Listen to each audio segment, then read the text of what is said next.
Graças a Deus, me programar aqui, nosso slide.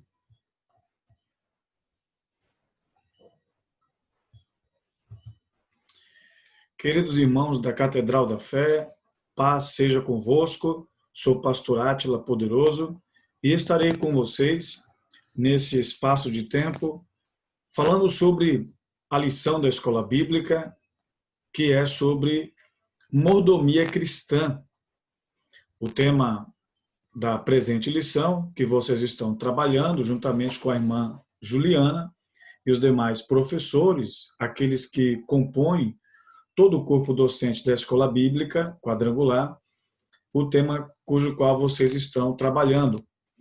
Então, a nossa aula sobre mordomia cristã, nós iremos trazer algumas perguntas, alguns questionamentos no que diz respeito o que é, a mordomia cristã. E o nosso primeiro ponto é apresentar esse conceito, é expor acerca da mordomia do cristão e explicar a mordomia dos bens materiais. Se existe algo que eu quero trazer para vocês que é de suma importância, alguns pontos e orientações, primeiro é que você leia a lição que você possui em suas mãos. Eu acredito que toda a escola bíblica possui conteúdo programático, material pedagógico, para então participar da escola bíblica e acompanhar com material de apoio, como eu já disse, a sua revista, e leia cada lição. É verdade que muitas pessoas deixam para ler apenas em sala de aula, e você deve ler a sua lição uma semana antes de você estar na sala de aula com o seu professor e professora, aqueles que estarão à frente, lecionando para você a lição, tendo como objetivo apenas tirar a dúvida em sala de aula ou esclarecer alguns pontos que você já tenha feito em relação à sua lição. Uma coisa também muito importante, as pessoas até se perguntam, não é? E acabam querendo alguma dica, alguma orientação. E se existe algo que eu sempre costumei fazer, foi marcar com a caneta, marca-texto, na minha Bíblia, as referências que aparecem muitas vezes na revista, ou em sala de aula, na interação, na participação com os irmãos. E aí nós iremos sempre, marcando ali na Bíblia as referências que a gente vai tendo como importantes para nós.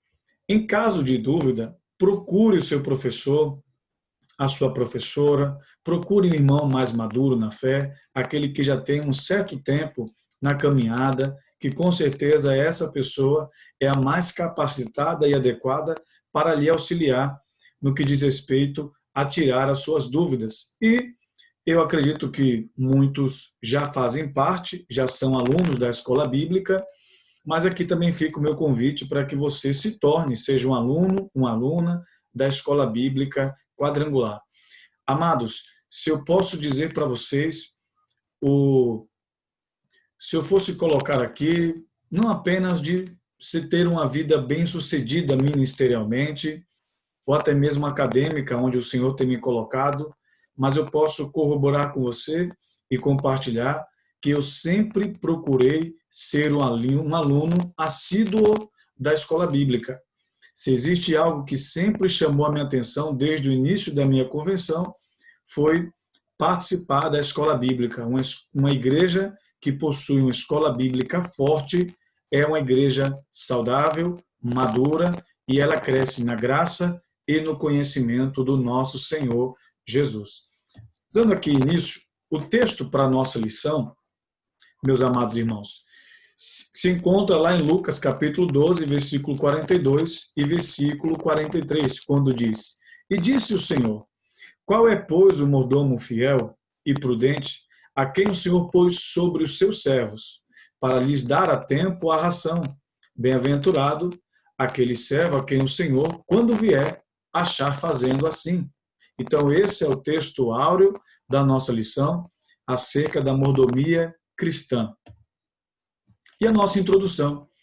Então, nós iremos apresentar o conceito de mordomia e de mordomo, expor acerca da mordomia cristã e explicar a mordomia dos seus bens materiais. Vamos lá então. Meus irmãos, a palavra mordomo vem do latim majordomo, que significa o criado maior da casa. É um administrador dos bens de uma casa, ele é o econômico. Inclusive, quando nós lemos lá na primeira carta de Paulo à igreja de Corinto, capítulo 4, ele vai dizer o seguinte: e que os homens nos considerem como os despenseiros da graça de Cristo e do mistério do Evangelho de Deus. Que os homens nos considerem como ministros de Cristo e despenseiros dos mistérios de Deus. Olha que interessante.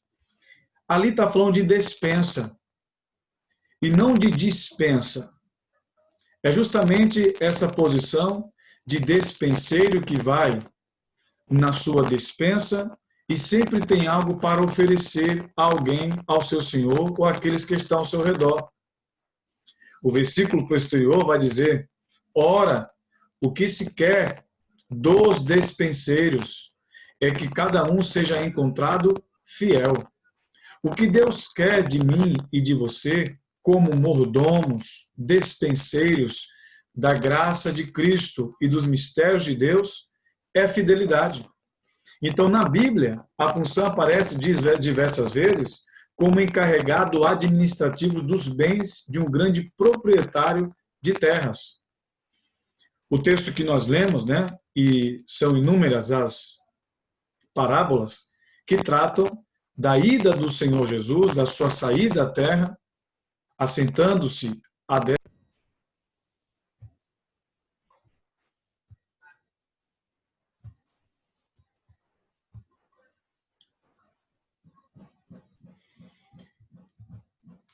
Inúmeros são os textos e as parábolas que o Senhor Jesus ele narra nos seus evangelhos, né, sinóticos ou biográficos, no que diz respeito à sua saída da terra para voltar a assentar-se ao lado da destra de Deus. E toda vez que nós olhamos nas parábolas que o Senhor entrega, você vai lembrar das parábolas dos talentos: a um ele deu 5, a outro ele deu 2, a um ele deu 1. Ele sempre vai querer de mim, de você, fidelidade. O texto também vai dizer, lá no Evangelho de Mateus e alguns evangelhos sinóticos, quando o Senhor vai agora recompensar aquele mordomo que foi fiel, e ele vai dizer: foste fiel no pouco, sobre o muito eu te colocarei. Então, mordomo é aquela pessoa que está incumbida para administrar o recurso da casa de seu senhor.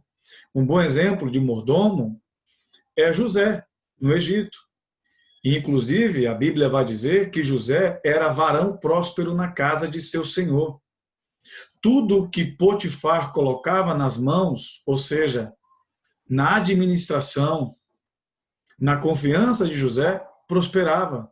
Inclusive, até mesmo quando José foi levado para o cárcere, a narrativa bíblica vai dizer que ali, entre os que estavam encarcerados, José tinha a chave para entrar e para sair.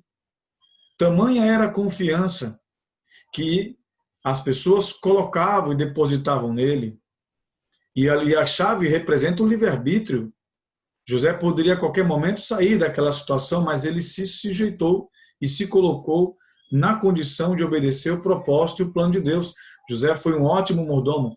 E a palavra mordomia significa cargo ou ofício do mordomo. A sua origem está no termo grego oikonomia.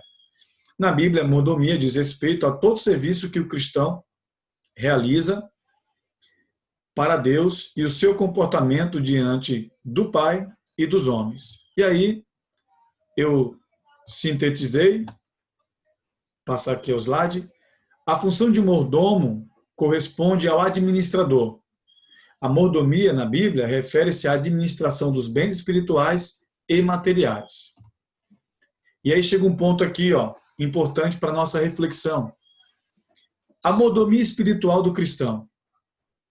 A mordomia primeira, do amor. Quando Jesus ele foi impelido por um jovem, né, o mancebo rico, e alguns religiosos da época, eles perguntaram o que eles poderiam fazer para herdar a vida eterna e qual era o maior dentre os mandamentos. Vocês sabem que no Decálogo, os 10 mandamentos, os primeiros 4 mandamentos diz respeito ao relacionamento do homem com Deus. Não adorarás a outros deuses. Não farás escultura de imagem no céu, das aves do céu, dos peixes do mar. Não terás ídolos. Guarda o sábado. E os 6 posteriores mandamentos do Decálogo é o relacionamento do homem para com Deus. Não matarás, não furtarás, não dirás falsos testemunhos, não cobiçarás. E Jesus ele vem agora consubstanciando os 10 mandamentos em 2. Ele vai dizer, amarás ao Senhor teu Deus de todo o teu coração. Mateus 22, 37. E aí vamos nos ater em relação a isso. Olha que interessante. O nosso Senhor não aceita dominar apenas uma parte do nosso coração. Ele o requer por completo. Muitas pessoas acham que quando estão servindo a Deus, Deus ele quer apenas o coração.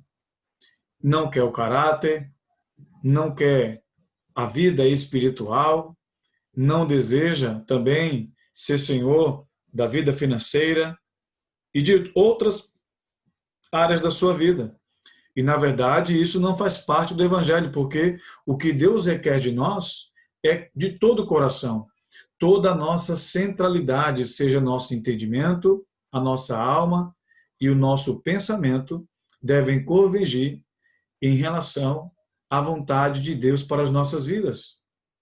Quando Deus cria o homem à sua imagem, à sua semelhança, a imagem diz respeito aos atributos que foram comunicados ao homem como vontade, sentimento e inteligência.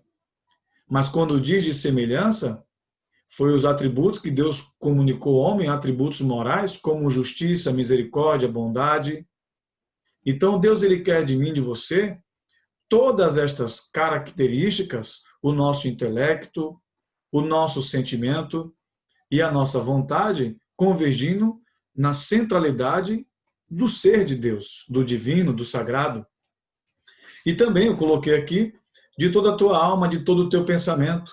A mordomia cristã valoriza a interioridade do cristão.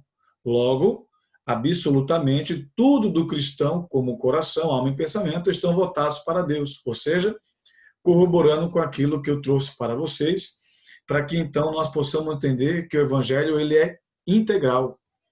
Ele não fica desassociado ou fragmentado em aspectos, não. Ele é completo, porque o Senhor mesmo diz em Tessalônica, né, através do apóstolo Paulo, que o nosso corpo seja irrepreensível, né? E o mesmo Deus de paz vos santifique em tudo, em todo o vosso espírito, alma e corpo. Então Deus ele quer todo o nosso ser. E aí, no terceiro tópico ali, vai falar sobre amarás o teu próximo como a ti mesmo. Versículo 38, né? Do Evangelho de Mateus, do capítulo 22. O amor de Deus e a nós mesmos deve refletir o nosso amor com quem convivemos e está próximo da gente. Olha, que interessante, irmãos. Lá no texto de João, do Evangelho, capítulo 11, versículo 5, diz assim, e Jesus amava a Marta, e a Lázaro, e a Maria. Nós sabemos que essa família convivia em Betânia. E o texto vai dizer, né, a história bíblica vai narrar, que toda vez que Jesus passava por Betânia, ele ficava hospedado através dos cuidados de Marta, Lázaro e Maria. Era uma família. Mas o que eu quero trazer para vocês e corroborar com nossa compreensão nessa aula é que a Bíblia diz que Jesus amava a Marta, a Lázaro e a Maria. Nós precisamos entender que o nosso amor a Deus deve refletir o nosso amor ao nosso próximo. Primeiro que Jesus amava Marta, Lázaro e Maria, eles não eram pessoas de personalidades iguais, de temperamento semelhante. Eu até tenho dito que nós somos semelhantes, porém nós não somos iguais. Cada pessoa tem a sua maneira de pensar, tem o seu perfil comportamental, tem o seu temperamento. E na igreja, que é o corpo de Cristo, cujo qual ele é a cabeça, nós iremos entender que existem pessoas que são mais introvertidas, outras são mais extrovertidas, outras não são de falar muito.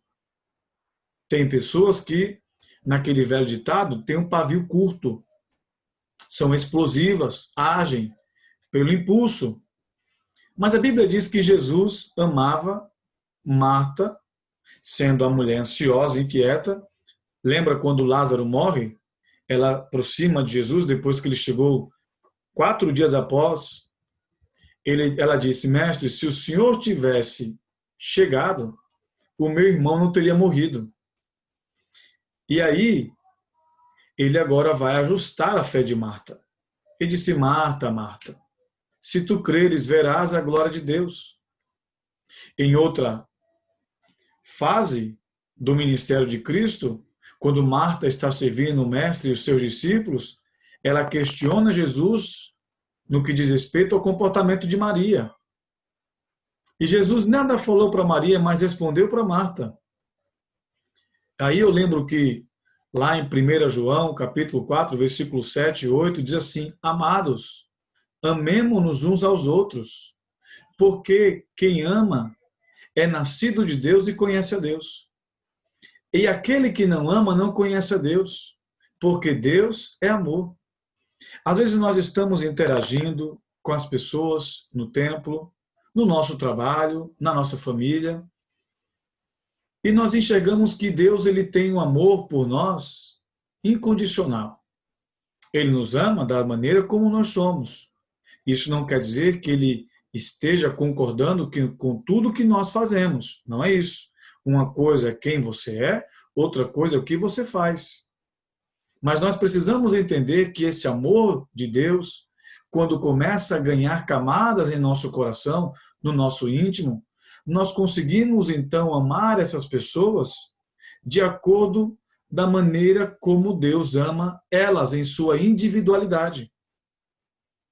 E esse é um desafio para mim e para você. Tem gente que não é de ficar socializando. Tem gente que está chegando na igreja agora e é uma pessoa que muitas vezes tem que abandonar certas práticas, deixar certos comportamentos. Mas isso não tira o direito de nós que somos mais maduros, vamos colocar assim, de amá-la como elas são. Por isso é um desafio para nós. E não apenas no nosso ambiente confortável, no que diz respeito ao templo, à igreja, mas principalmente aqueles que estão convivendo diariamente conosco. E amar ao próximo como a nós mesmos diz respeito à nossa autoestima. É verdade que o ser humano, quando ele está sem Deus, na grande maioria, existe um amor egoísta, já se ama demasiadamente. Mas no momento que ele tem o encontro com Deus, passa pela obra da regeneração, o novo nascimento, essa pessoa tem a sua autoestima agora equilibrada. E na mesma proporção que ela começa a enxergar a si, ela começa a chegar ao valor do próximo. Por isso que nós precisamos entender que há uma mordomia no nosso amor. E lembrando que amor não é sentimento apenas. Amor é atitude, porque senão Jesus não falaria: ame também os seus inimigos. E ele agora vai descrever em Mateus, nos evangelhos. Você lembra? Se alguém quiser caminhar com você com uma milha, caminhe 2. Se alguém lhe ferir uma face, ofereça outra. Se alguém pleitear contigo pela capa, também dê o vestido. Ou seja, orem por aqueles que vos perseguem, fale bem de quem fala mal. Isso é amor. Amor é atitude. Por isso que nós precisamos pedir para Deus trazer maturidade e crescimento na nossa mordomia do amor cristão. Também nós temos aqui um aspecto sobre a mordomia da fé cristã. A palavra fé, pistis, no latino fides, traz a ideia de confiança que depositamos em todas as providências de Deus. Em Hebreus capítulo 11, versículo 1, vai dizer, né, que a fé é o firme fundamento das coisas que se esperam e a certeza daquelas que se não veem. Então, a primeira coisa importante é que nós precisamos entender que a fé é um depósito que nós acumulamos durante toda a nossa trajetória da nossa vida cristã. Não foi Paulo quem disse? Eu combati o bom combate, eu corri a carreira e guardei a fé? Isso é tão importante para mim, para você, que o escritor da carta aos Hebreus ele vai dizer que a fé é o fundamento, é aonde se constrói, aonde vai se erigir, levantar a construção. Muitas vezes ninguém está vendo o seu sólido fundamento, porque em uma construção, aquilo que menos as pessoas veem é o alicerce. Mas eu posso dizer a você que se você construir como um sábio construtor, como está escrito lá em Mateus capítulo 7, as chuvas irão descer, os rios irão correr, os ventos irão soprar, mas a sua casa, a sua vida, ela não irá cair porque está firmada sobre a rocha, que é o fundamento que é Cristo Jesus. Também envolve a esperança, a expectativa segura do que se espera de Deus. Em meio a toda essa situação que nós estamos vivendo de epidemia, de pandemia no nosso país, pessoas com um nível de ansiedade muito alta, preocupação exagerada, eu acredito, irmãos, que Deus gera em nós uma expectativa de esperança que um novo amanhã tem para mim e para a sua vida. Essa esperança, essa expectativa de um futuro melhor, de que Deus está conosco, e também ela prova as coisas que se não vê. Ela antecipa. Eu gosto, né? E até digo, quando Moisés estava saindo do Egito, através da poderosa mão do nosso Deus, e a Bíblia vai dizer que ele, atrás, na sua retaguarda, via Faraó e os cavaleiros, e na frente o mar vermelho, e ele foi clamar. E o texto diz, por que clama a mim, Moisés? Diz ao povo que marcha. O que nós sabemos de Deus, conhecemos de Deus em sua palavra, é muito mais importante daquilo que nossos olhos estão vendo cotidianamente. Os olhos de Moisés enxergavam Faraó, seus cavaleiros e o Mar Vermelho. Mas aquilo que Deus colocou no coração de Moisés, pedindo para que andasse pela fé, o mar se abre. Por isso que Paulo vai dizer, porque nós não andamos pelo que vemos, por vista, mas andamos pela fé. Então a fé antecipa, por mais que você não esteja vendo, ou esteja até vendo o caos no seu atual presente, existe uma voz que traz a você confiança, certeza de que a porta vai abrir e de que algo vai melhorar. É o nosso depósito. É por isso que eu gosto, né? Mais para frente eu vou concluir a lição e vou falar um pouquinho sobre isso. Já na nossa mordomia dos bens espirituais, o cristão deve trabalhar honestamente para garantir a sua sobrevivência financeira e contribuir por meio dos dízimos das ofertas para que a expansão da obra de Deus venha, então, ter acréscimo, e esse é um ato de fé, gratidão e generosidade. Deus, irmãos, não demoniza a riqueza e nem diviniza a pobreza. O cristão, desde quando Adão e Eva pecou, o trabalho já existia. Tanto é que a Bíblia diz, né? Bem-aventurado o homem que não anda segundo o conselho dos ímpios, nem se detém no caminho dos pecadores, e nem se assenta na roda dos escarnecedores, antes tem a sua lei, o seu prazer na lei do Senhor, e nela medita de dia e de noite, pois será como a árvore plantada junto a ribeiros de águas, e tudo quanto fizer, vou adiantar aqui por causa do nosso tempo, prosperará. Deus fará prosperar o trabalho, o fruto do trabalho das nossas mãos. Deus não demoniza a riqueza. Muito pelo contrário, quem mais tem, Tiago vai dizer que deve compartilhar, distribuir com os que têm necessidade. E também não diviniza a pobreza. Tem gente que acha que quanto mais pobre ele for, mais espiritual ele é. Nós não podemos ser cristãos místicos. Isso não. A questão está muito ligada à competência. Por isso que as igrejas precisam, até em certo ponto, trabalhar com educação financeira. Eu sei que eu estou dando aqui apenas uma pincelada. Nas aulas posteriores, os professores irão falar sobre isso. A mordomia dos bens materiais. Então, o cristão deve ganhar a sua vida, o seu sustento, de forma lícita, honesta. A avareza para Deus é idolatria, é ganância.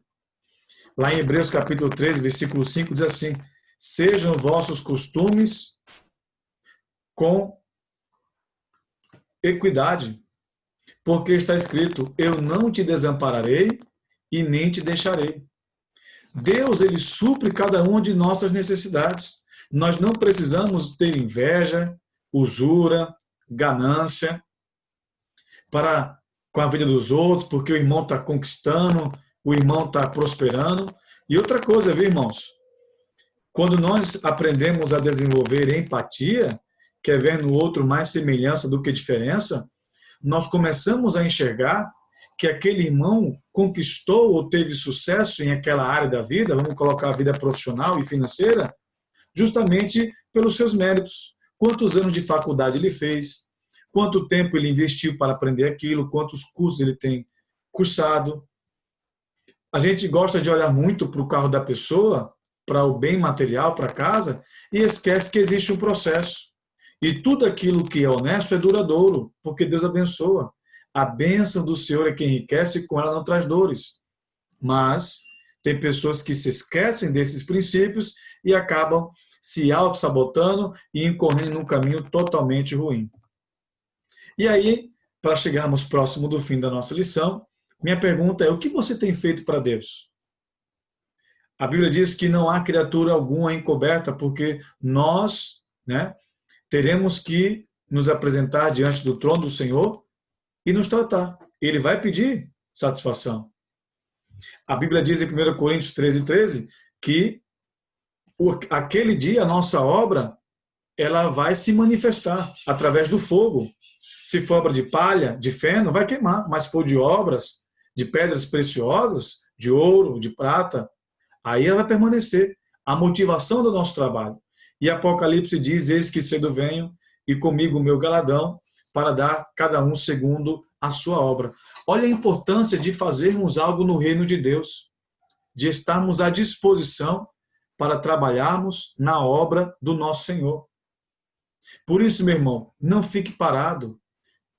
Se encoraje, se enganje, faça algo no reino de Deus, visitas na igreja local, alguma coisa que, se existe um lugar que mais valoriza as pessoas, é a igreja. Procure um trabalho voluntário na igreja, ser útil para a vida das pessoas, porque Jesus ele disse: grande é a obra, é a seara, mas poucos são os trabalhadores. E aí eu encerro deixando aqui o meu agradecimento a cada um de vocês, nesse breve espaço de tempo, dizendo que quem compartilha o que sabe, muda a vida de quem aprende. Muitas vezes você pode ser uma ferramenta, eu tenho certeza disso, de transformação na vida daqueles que estão ao seu redor. Estude a sua lição, compartilhe com outros irmãos essa aula, as outras aulas, e responda cada questionário de cada lição. Deus abençoe a sua vida, tenha uma ótima aula, que tudo isso possa passar e que nós possamos estar juntos no futuro muito breve, vocês com os professores, quem sabe eu com a oportunidade de estar com vocês algum dia, lecionando em nome de Jesus. Abraço, gente!